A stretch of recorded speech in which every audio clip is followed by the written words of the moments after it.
দর্শক, আমি এই মুহূর্তে রয়েছি বগুড়া থেকে চ্যানেল এস ডিজিটাল লাইভের সাথে যুক্ত হয়েছি রুহুল আমিন কিবরিয়া। এখানে আমরা দেখতে পাচ্ছি বাংলাদেশ জাতীয়তাবাদী দল, অটোরিকশা, ভ্যান, অটো চালক দল কেন্দ্রীয় কমিটির অংশ হিসাবে এখানে উপস্থিত রয়েছেন বগুড়া জেলা অটো চালক, ভ্যান জাতীয়তাবাদী দলের নেতৃবৃন্দরা। তারা যে অভিযোগটি দিচ্ছেন সেই অভিযোগটি হলো যে বিগত দিনে যে কমিটি ছিল ফ্যাসিস্ট হাসিনা সরকারের আমলে, সেই তারা বিভিন্ন দুর্নীতি অপকর্মের কাজে জড়িত থাকার কারণে তাদেরকে দল থেকে বহিষ্কার করে জহির সাহেবকে আহ্বায়ক কমিটি করে সারা বাংলাদেশে কমিটি দেন। এই কমিটির উপরে তারা নির্বিচারে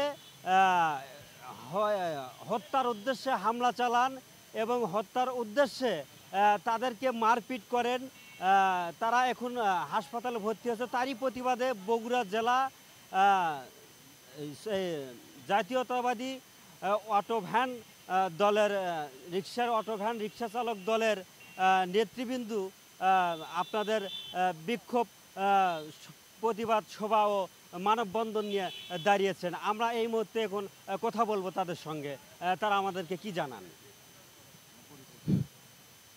সম্মানিত বগুড়াবাসী, আসসালামু আলাইকুম। আমি কাজী ফরিদুল ইসলাম পাঞ্জাব, বাংলাদেশ জাতীয়তাবাদী রিক্সা ভ্যান অটো চালক দলের সাধারণ সম্পাদক, বগুড়া জেলা শহর শাখার।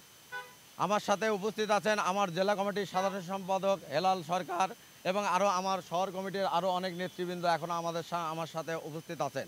আমি সবাইকে ধন্যবাদ জানাই এবং সর্বপ্রথম ধন্যবাদ জানাই মরহুম জিয়াউর রহমান সাহেবকে এবং আমাদের দেশনেত্রী বেগম খালেদা জিয়াকে এবং দেশনায়ক তারেক রহমানকে ধন্যবাদ জানিয়ে আমি আমার বক্তব্য শুরু করছি। আমরা আজকে যে প্রতিবাদ জানিয়েছি, আমরা বাংলাদেশ জাতীয়তাবাদী রিক্সা ভ্যান অটো চালক দল একদম নিপীড়িত নির্যাতিত একটা দল। এই দলকে ভালোবেসেছে আমাদের দেশের চেয়ারম্যান তারেক সাহেব। তার লক্ষ্যে আমরা কাজ করে যাচ্ছি এই দলকে সামনের দিকে এগিয়ে নেওয়ার জন্য।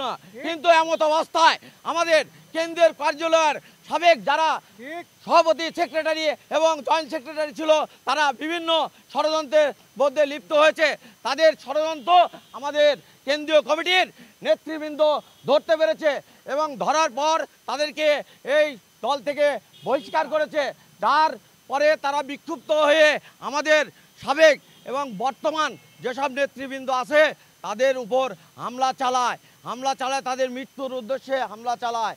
তারা এখন বিভিন্ন হাসপাতালে এবং বিভিন্ন ক্লিনিকে মুমূর্ষু অবস্থায় মৃত্যুর সঙ্গে পাঞ্জা লড়ছে। আমরা যারা হামলাকারী এবং দুষ্কৃতকারী এবং আওয়ামী লীগ দোসরের প্রেতাত্মারা যারা আমাদের উপর নির্মমভাবে হামলা করেছে, আমরা তাদের জন্য প্রশাসনের কাছে এবং দেশবাসীর কাছে সুস্থ বিচার চাই এবং প্রশাসনিক সাহায্য সহযোগিতা চাই। এই বলে আমি ধন্যবাদ জানিয়ে আমার সংক্ষিপ্ত বক্তব্য এবং প্রতিবাদ সমাবেশ আমি এখানেই শেষ করছি। ধন্যবাদ তারেক সাহেবকে, ধন্যবাদ দেশবাসীকে, ধন্যবাদ। খালেদা জিয়া জিন্দাবাদ, শহীদ জিয়া অমর হোক, দেশবাসী জিন্দাবাদ। আমরা আরেকটি কথা আপনাদের কাছ থেকে জানতে চাই, সেটি হলো যে আসলে এই হামলা চালাইছে কারা, তাদের নাম কি যদি আপনাদেরকে একটু জানাতেন।